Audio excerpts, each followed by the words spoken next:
Since Donald Trump launched his tariff attack, towns along the border between the United States and Canada have faced enormous economic and political challenges. Just how are the leaders of those communities dealing with the pressure of being on the front lines of a trade war? Let's ask, in order of farthest away from our studio, Matthew Shoemaker, the mayor of Sault Ste. Marie, Drew Dilkens, the mayor of Windsor, Corinna Smith-Gatcke, the mayor of the Township of Leeds in the Thousand Islands and warden of the United Counties of Leeds and Grenville, and Jim Diodati, the mayor of Niagara Falls. Welcome, everyone, to our studios, and joining us on the line, of course, Mayor Shoemaker, I'm going to start with you, since you are the furthest away. Algoma Steel just recently laid off 20 people in Sault Ste. Marie because of the tariffs on steel and aluminum. Wondering, how is the community reacting to that? Well, we are expecting difficult times to continue for as long as these steel or aluminum tariffs are in place. In 2018-19, we saw this story play out. For 11 months, the steel and aluminum tariffs were placed on Canadian goods, and it was hundreds of millions of dollars out of the local economy. I would say the plant is in an even more precarious position this time around because we have made the decision, or they have made the decision, to transition from coal-based steelmaking to electricity-based steelmaking, and they're right smack dab in the middle of that process. So they've got all the costs of the traditional way of making steel and lots of the costs of the new way of making steel. Added on top of that is the 25% tariff. So it is a difficult time for them and for the community at large to deal with that. All right, Mayor Dilkens, we have to talk automotive, of course. This is the automotive capital of Canada when we talk about Windsor. The area is going to be hit hard with respect to tariffs. How are the people in your city feeling these days? Listen, there is a lot of angst out there right now. Folks are really just worried. The uncertainty is causing a lot of worry for businesses, for families, for workers. I think folks are canceling vacations to the United States. They're starting to save their pennies for the rainy day that they don't know whether it's going to come or not. But they see the clouds starting to fly overhead, and they're getting ready for that. So it's a tough time here, but we're going to make it through. We're used to ups and downs in manufacturing and the auto industry, and we'll make it through this trade war as well. All right. Another city that has, really close relationships to the border town is Niagara Falls, of course, Mayor Diodati. What's being felt in a city that, we know boasts one of the province's most popular tourist attractions? Well, Jeyan, the obvious is tourism. We're Canada's #1 leisure destination with upwards of 14 million people. 40,000 people count on tourism to feed their families. And typically, 25% of the visitation does come from the U.S., and they represent 50% of the revenue. And it's been a trend that's been going more toward the U.S. coming because of the exchange rate. Last year was a record year for American visitation. And this year, with all the geopolitical things happening, we thought potentially this could be have your cake and eat it too kind of year. The fact that a lot of Canadians are doing staycations and a lot of Americans are going to follow the exchange rate and come here and spend their money. So right now we're hoping that calmer heads will prevail, we'll come to terms, and everybody will feel that fluidity of the border that we usually have. All right. Mayor Smith-Gatcke, you are part of a township that has roughly 10,000 people, but it's undoubtedly feeling the pressure. How are people in your community feeling right now? I think the main concern is, much like Niagara Falls, we depend on tourism a lot, but we actually have a lot of Americans who own property here as well. So it's also that of managing them coming back up here in the spring to open their properties, and they put a lot of money into our economy. So our regular population would be 10,000, but it swells a lot in the summertime due to the seasonal residents that come to join us. And we, luckily at this point, I have not heard of any layoffs in our region at the Port of Prescott or any of the manufacturing facilities that are at the crossing at Prescott or in our Gananoque area right here in the Thousand Islands. So I think people are really trying to ride this out because who knows what tomorrow's news might bring. The tariffs might be gone. There might be double tariffs. Nobody really knows. And it's just the uncertainty that's really bothering everybody. All right. as mayors, it's important to keep your communities together. That's priority number one. But on the other hand, you are making decisions that hopefully have some effect on the other side and get people to notice. Mayor Dilkens, you recently used strong mayor powers to veto a council vote on the tunnel bus service to Detroit because of these tariffs. You've gotten some heat from people on your side of the border and on both. I'm curious, probably not an easy decision for you, but how did you come to that one? Well, it really started as a budget decision. And so there was a $1.6 million expense that was placed on the tunnel bus service overnight by our federal government. And it became a budget issue that City Council had to deal with. And so I had never vetoed another decision of City Council, but I had to look at this because the business decision that was made during the budget deliberations, certainly I didn't think was a sound one. And although I was thinking that I might just let it through and let the course play out over time, and City Council could look in 2026 to see whether they wanted to move forward or not. Donald Trump and the threat of the tariffs just put me to the other edge. I just said, there's no way I can support subsidizing and using taxpayer dollars, 1.6 million of them, to subsidize a service that brings 40,000 Canadians to spend their money in Detroit every year. I just can't do it. And so I did veto it. It's the first time I've done it. I don't regret doing it. I did take some heat for it, but I still think it's the right thing to do in the circumstances that we find ourselves in. What is it like making a decision like that? You know, I know you had mentioned this was a business, sort of a budget conversation at first. Now it turns into sort of a tariff topic. But I imagine as mayor that must be a difficult decision to make. Windsor and Detroit are the two largest metropolitan areas this close on either side of the U.S.-Canada border. We have deep relationships and connections with the city of Detroit, the folks on the other side of the border, and we celebrate their successes. When the Detroit Lions are doing well, Windsorites are proud, and the Detroit Lions send the drone show over to Windsor because they have so many season ticket holders. There's just a great affinity for folks in Michigan by people in my community, and so having to do that, I take no pleasure in having to do that. But I looked at that decision. I looked at sponsorship that we provide annually to the Detroit Grand Prix, and I just said, if tariffs are put in place, I only have a couple arrows in my quiver as a mayor. I have to look at this and just make the decisions that I think are right for the community and the times that we're in. And you know, in typical Canadian fashion, I said, I'm sorry. I'm sorry I have to do this. I don't want to do this, but I'm left with no other way to sort of vocalize the concern that we have, except looking at where we're spending our money in the United States and how we're subsidizing things, and being able to turn back that dial at this particular time while our country is under economic attack. Very good. Mayor Shoemaker, let's talk about the Saultites. Sault Ste. Marie, Ontario is close to about 77,000 people. And just across the river, I know some people make the comment that it is really just one town that's separated with some water in between it. But when we look at Sault Ste. Marie, Michigan, we're looking at about 13,000 people. Many people in your community cross the border to shop for groceries. And recently, many Saultites have decided not to entertain that idea any longer. What's the long-term impact that that's going to have on sort of managing that relationship with your neighbors down south? Yeah, well, you know, I think that the American community on the other side of the border, Sault, Michigan, understands that they are reliant on Canadian shoppers and Canadian retailers to go across there and spend their Canadian dollars to help them help with their existence. So it has long been, you know, that they have shopping available that is beyond what a city of 13,000 or 15,000 would be able to sustain on their own. And that is because Canadians have been going over there to buy their gas, to buy their milk and cheese over the years. Camping across there is very popular. People go regularly for dinner or lunch. And so their economy, and this is what we've been saying, their economy is going to suffer because of things that their government is doing to the Canadian side. I mean, there are people who live on the American in the American Sault and work at Algoma Steel. So there are direct ramifications to the American economy on that side of the border that their government is imposing on them. Now, of course, we will feel the pain as a country and as a community long term if there are, you know, economy-wide tariffs put on, and if there are steel tariffs that are sustained.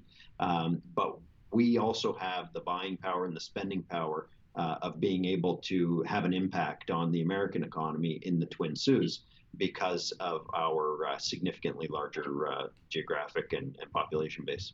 All right. Mayor Diodati, what decisions have you had to make that affect those across the border, but keeping the interests of your constituents? Well, the key, Jan, is that, of course, we're all patriotic and we want to be pro-Canadian. We don't ever want to be anti-American. I think that'd be a tactical error.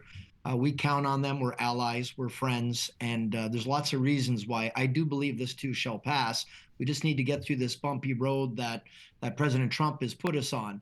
I think also when you look at the economy, not only tourism, but even manufacturing, sometimes our manufacturing base gets overlooked. We've got 600 companies in Niagara Falls that represent 30,000 jobs. 72% of their exports do go to the U.S. So we're watching it both ways. And the message that I'm sending to my counterparts in Niagara Falls, New York, and Buffalo, and we have that same relationship as the other mayors do. We're very close with our mayors, and we also see it as one big city with this border that goes between us. And we just want to send the message that Canadians love Americans and Americans love Canadians. We understand that. This is just like a family squabble that we have to get through. And as I say, when this is behind us, and it will get behind us, we look forward to the way it used to be. Mayor Smith-Gatcke, feeling the same thing? I would say so. It really comes down to the fact that we understand that this, despite the overwhelming results of their election, this is one person's seemingly of personal agenda, and everyone's feeling the pain. But we know that these relationships with our American counterparts are very deep. As I mentioned earlier, we have had American families who own property here who spend their summers with us for decades, if not a century. And the Thousand Islands and many of our lakes, and where they own property, they're very connected to us. So we have no desire to sever those ties with those individuals who support our communities in the summertime. However, to the point about tourism, we're seeing more staycations, more people planning not to spend their money in the U.S.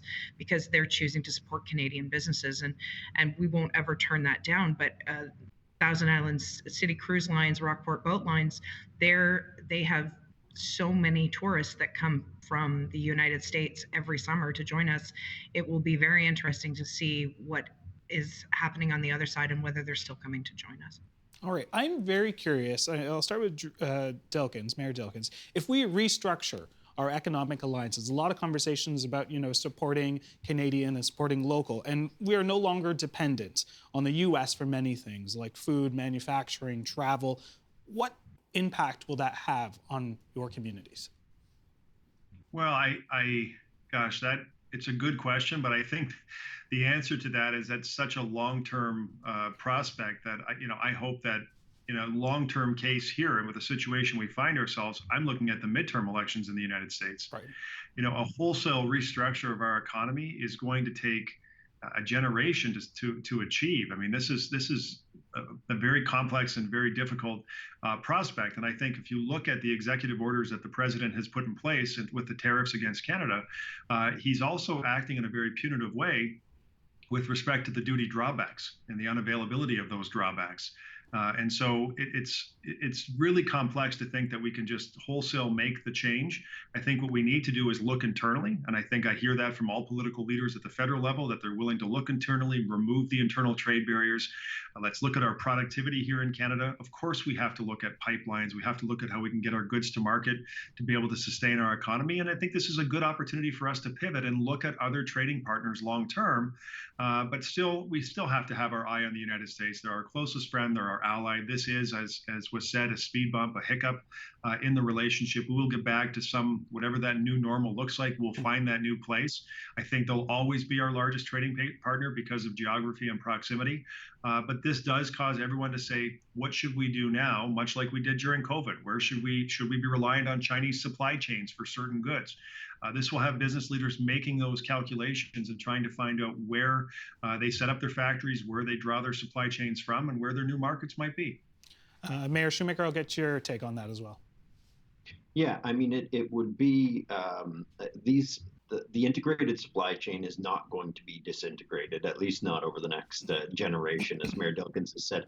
There is little economic sense to turning a blind eye to the fact that there's 300 million customers, 300 plus million customers, less than a couple kilometers from each of our border cities, right? So we will always have that market that is in need of Canadian products. And, I've been saying this for a while now.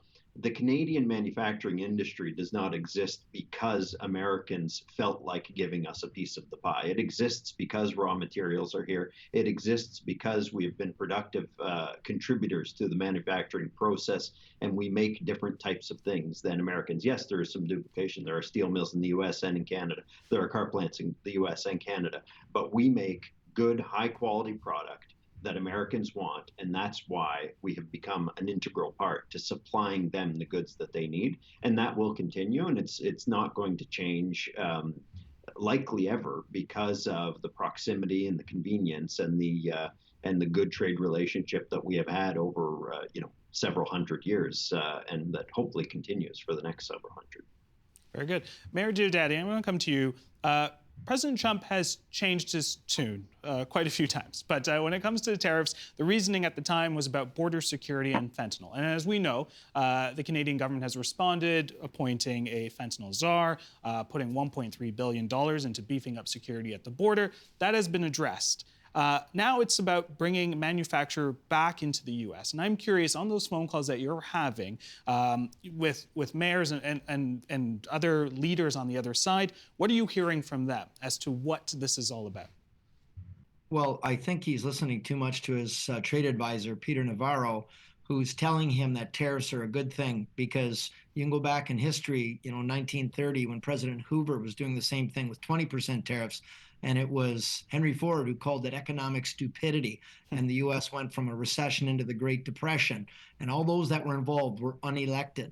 So I'm hopeful they're looking back in history and realizing tariffs, a fancy word for taxes, and it doesn't actually help anybody. And I think the markets have been responding. S&P, NASDAQ, if you look at all the markets, they're following the discussions. And thankfully, premiers in Washington with Howard Lutnick, and I'm hopeful, and it seems it's obvious, they want to find the common ground. They want to find that watermark. They need to find it because all the markets are responding and waiting. So I'm a little frustrated with what's gone on, but I'm glad now that things seem to be calming down a bit. But this is a very mercurial president. He's hard to predict, and this is his strategy. It's shock and awe, and then see what happens and see what sticks to the wall. So it's a tough one to ever get comfortable. You always have to be on guard. All right, Mayor Smith-Gatcke, I'll get you on that as well. In those conversations that you're having with mayors and leaders on the other side, I know there's been a joint effort to kind of stick together and kind of see this through. But what are those conversations, and where are we pointing at sort of the president's frustrations at? Well, I think the real frustrating part for myself, having the knowledge that I have, I shared with the Border Mayors Alliance at one of our calls. We had a meeting with the Solicitor General in regards to what's happening at our borders and what's getting through, what's not getting through on either side. Homeland Security was part of that meeting, and it's such a minute amount. When you're talking about fentanyl, it's really hard to grasp why he's sticking to that messaging, because we know that it's 0.2% or something like that. But the point was that the access through our borders, and I'll just only speak in regards to the two border crossings we have here in the United Counties of Leeds and Grenville, but like the seizures were minute. We do have a challenge here in Eastern Ontario with human trafficking, human smuggling, further on down the seaway, but that is because of some challenges with Indigenous areas that have a bit of a different way of getting in and out of Canada. But the bottom line is that if you take it all into context, it's such a small piece, and the safety of our borders, we've seen massive ramp up of RCMP presence, as well as OPP, as well as air helicopters. They are watching our borders very closely, and really there's been no spike that I understand here at Hill Island. We're seeing some people wanting to come here and live here, seeking asylum, seeking immigration, but all in all, the illegal activity is really a very small piece of what's happening day to day. Mayor Can I Dill, jump in for a Yep. Can I jump in and just add something? Because I was reading the Australian newspaper this morning, and the headline was really interesting. I called Donald Trump the misleader of the free world. And so when every time I hear about the issue being border security and fentanyl, we know that that wasn't the case. When we hear about national security issues with respect to Mayor Shoemaker's commodity and the steel industry, we know that Canada is a fair market for steel. If we have a Chinese steel being dumped here, guess what? It's in our best interest to resolve that issue as well. And now when you look on the horizon and you see the issues with respect to our dairy industry and our supply management, or you look at softwood lumber, these are all red herrings. And the facts really matter in the conversation. And the sooner, we're all entitled to our own opinion, but we're not entitled to our own facts. And so this shotgun approach of continuing to cherry pick one or two issues, ramp up the rhetoric and the pressure in hopes of trying to find a resolution on those one or two issues, and then moving to the next set, that's no way to negotiate. We need to get around the table where there are points of friction or dispute. Let's resolve those issues and come to a common agreement that allows us to get back to business. It's in the best interest of Canadians, Americans, Mexicans. It's the best interest of all of the stock markets and the economies. And guess what? We've proven it over the course of decades here with the free trade agreements we've had with these partners. And so let's not buy, and it's really important that in the calls that I have with mayors in Michigan, they all understand this. This is a lot of rhetoric and a lot of untruthful information that is being shared in an effort to create a crisis that really doesn't exist. All right, well, speaking of calls, I want to pose this question to all of you, and I'll start with you, Mayor Dilkens. If you had the ear of Donald Trump right now, what would you say to him on that line? Well, I don't think it would matter. I think he has whatever agenda he has in his mind. He wants Canada and Mexico and the rest of the countries around the world to be his marionette. And again, we're dealing in a world where facts don't matter to him. And so it's hard to have a conversation and find resolutions when at the end of the day, it's just all about winning. But it's not even that we know where the goalposts are in order to hit the ball through the goalposts and win the game. It's that we don't even know where the venue is at this point. So at the end of the day, we need some clarity on what it is we're trying to resolve, as opposed to being reactionary to every one or two issues that come forward every other day with these threats that cause us all some uncertainty. You see what's happening, trillions of dollars of economic loss in the U.S. stock market. At some point, folks in the U.S. are going to say, listen, I supported Donald Trump, but I don't support this approach. And when it hits them in the pocketbook, that's where you're going to hear the noise ramp up on the U.S. side of the border. All right, Mayor Shoemaker, you got 30 seconds on that phone call. What are you saying to the president? Well, first off, this is going to cost American people when they go to the grocery store, when they buy a new car, whatever it is. I mean, Algoma Steel goes into Teslas, it goes into Ford Broncos. These are things that millions of Americans buy. And so it's going to cost them more to put those items in their driveways or in their fridges when there are tariffs on Canadian goods. But the reality is, if this is sustained over a long period of time, friends like Canada aren't going to be friends anymore, and we are going to have to turn to other markets. And they might be markets that the president's not fond of, markets in the Pacific, markets in Asia, markets in the Middle East or in Africa, that the president would rather have us align with the states than he would with other countries that are hostile to the United States. So I think it is in their best interests to get through these problems, resolve whatever friction does exist. But in the long term, Canada is their greatest ally and an ally in protecting the borders of North America. All right, Mayor Smith-Gatcke. I would have to be bleeped out if I said what I really want to say, but what I will say is that you have an opportunity to mend fences. We're here to be partners. If you choose not to do that, we're going to have to go a different way. This is like a bad marriage. If you continually emotionally batter us, eventually we're not going to come back. And I realize that our economies are so intertwined, but at the same time, we cannot, for the Canadian people, continue to be the people that are taking all the bad parts of the marriage. So I would say that I don't want a divorce, but I want some counseling, and I want to see us come back to the table and find that middle ground. Very well put. Mayor Diodati, you get the last word on this. Well, Jane, I feel like I'm living in a reality TV show, and with this guy, it's all about ratings and ego. and it seems the only thing that seems to work is when you pump his tires.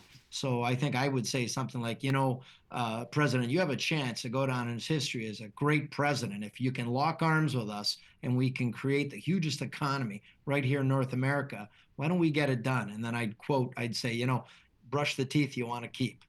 All right, we are going to leave it there. That's the reason why you guys are the mayors, and I just ask the questions. Always really appreciate it. Thank you so much for joining us on the program, and we'll see you next time. Thank you. Thank you. Thanks very much.